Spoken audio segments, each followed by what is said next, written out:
Black Ops 6, it's like a cuddle from your uncle at Christmas. What?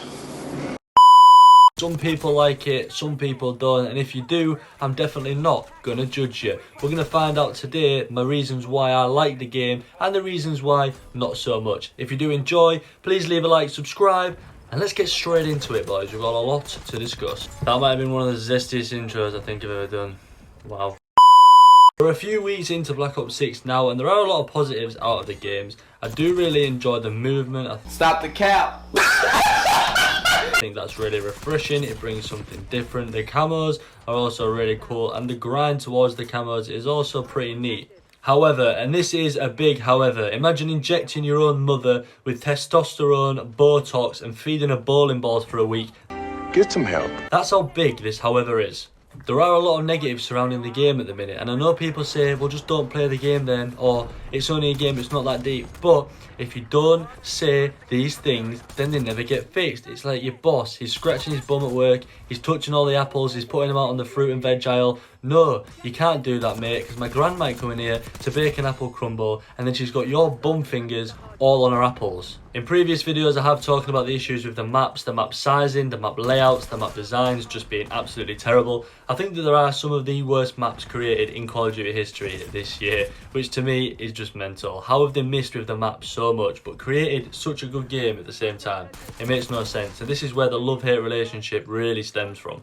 My main issue really stems from skill-based matchmaking and how they're basically trying to force you to get in this one KD where you join a game, you get a kill and then you die, you get a kill and you die, and it's that same cycle forcing your KD, screwing it together to get down to that number one. I feel like one of the most enjoyable things in Call of Duty is to try and get that nuclear. It's one of the biggest achievements in Call of Duty. When you get your first nuclear, you're feeling top of the world. I remember getting my first one back in Black Ops 2, got loads in Black Ops 3, and it is the best feeling in the world. It might be the good old feeling of your right hand on a Friday night.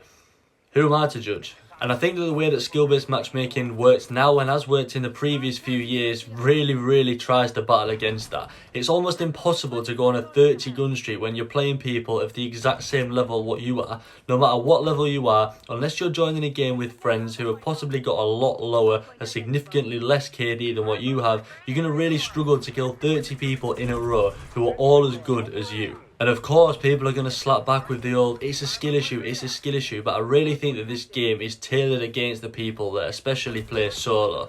Joining into a game solo and trying to go on a nuclear streak, I found it almost impossible. I've managed to get up to a 22 before, and that was within my first prestige. I'm now nearly going into prestige 4, and I've had absolutely no luck since. I've even tried sweating my absolute back off, and I still am having no luck going on these longer streaks. But I do think that the main issue with this, like I say, is the skill-based matchmaking. Are they going to change it? Probably not, because they are trying to keep the casual player involved rather than going on and getting destroyed every game. But the people that play it regularly and have a KD of around 1.2, 1.3, even that low, not as high as like 2.5, 3, it just makes them really struggle, and going on these long streaks, it's almost impossible. Maybe a solution to this would be to bring out a playlist, a limited time playlist, which there's no skill-based matchmaking. It's completely removed.